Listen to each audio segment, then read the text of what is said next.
Hey guys, what's up? I am just hanging out. Thought I'd do a quick video. This one's really not going to be super long, but I just wanted to say hi to you guys and just chat. I'm finishing up with my music appreciation class for my humanities requirement. And yeah, that was super fun. That was like 5 weeks of intense like work basically. We had quizzes every week. Then we had a 10-page paper we had to submit the third week. And the guy's deadline is like we have deadlines every week on each day. So on like Tuesday we might have the quizzes Friday. We had like the paper due was like I guess on a random day like a Wednesday. I'm like, why don't you give us the whole week, dude? But anyways, I finished up my paper yesterday night and I have one more assignment to complete, a 2-page paper, another one that I have to give him on by Friday. The deadline is Friday. And I'm just like, I mean, I should be counting my blessings because I actually signed up for 3 courses in the summer, but I had to drop the other 2 because the 5-week courses are just like super fast paced. No. Yeah, that was too much. So I'm almost done with this one, and then I'll be starting school up August 27th.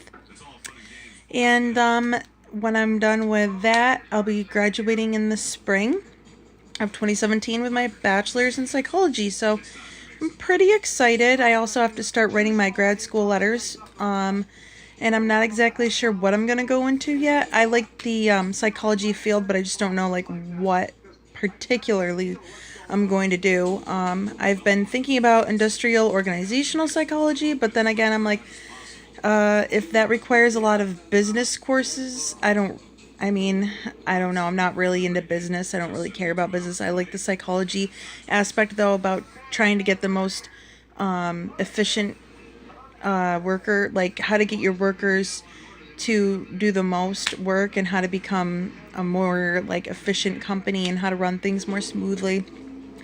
But as I was doing research on it, it seemed like very businessy, which I would expect it would be, since you're trying to make a person's employees happier so that they work better.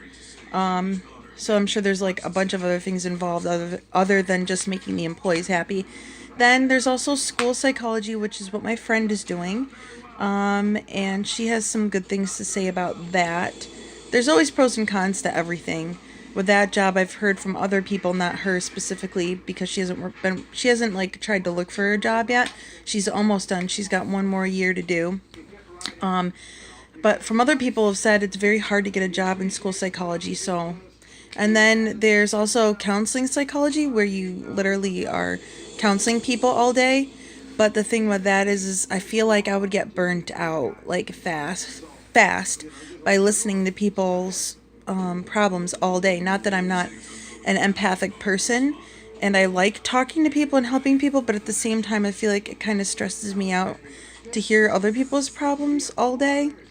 And then I start to get negative thoughts where I'm like, oh, okay, Veronica, you can't even help yourself. How are you going to help somebody else? Which I know that that's just my negative thinking. We can all help. We all have something to give.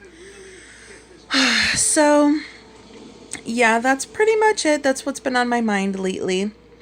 And then, for some reason, I don't know if you guys watch this show or not, Shark Tank. It's like one of my favorite shows that I watch.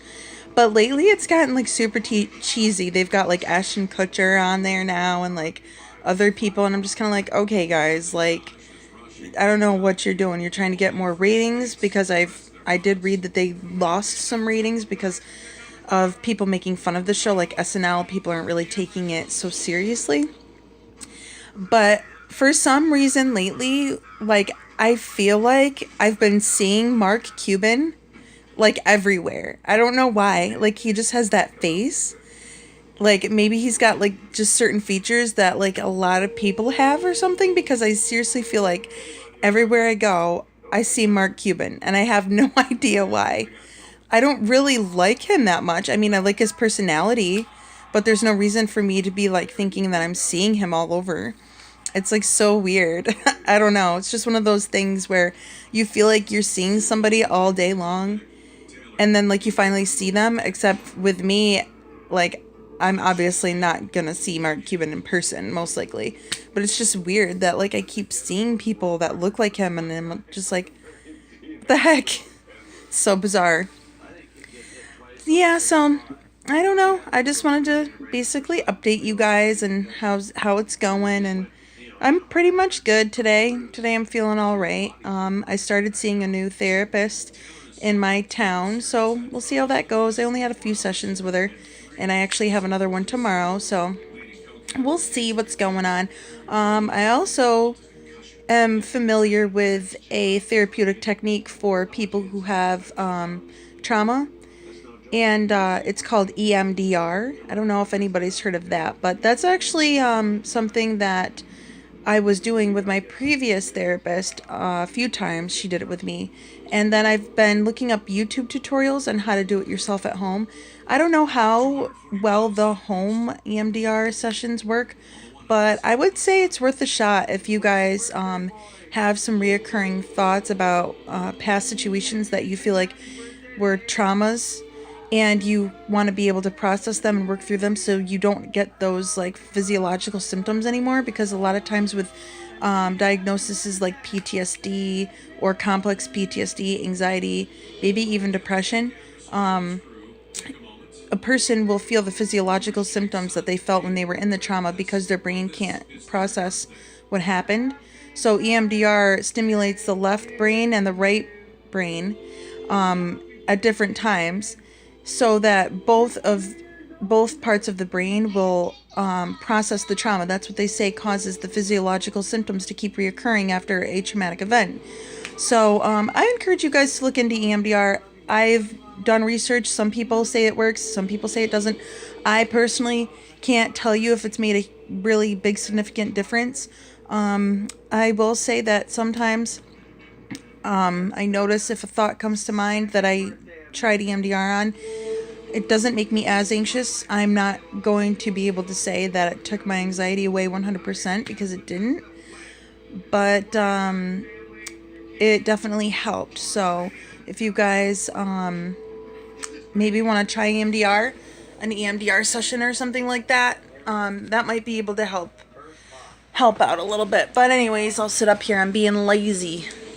I'm being lazy on my couch. I got this dress at TJ Maxx. My gut is looking a little bit bigger these days, but I'll just do this so you guys can't tell. So, have a great day, guys, and I hope to hear from you guys soon. Wherever you are, good morning, good evening, and good night. Ooh.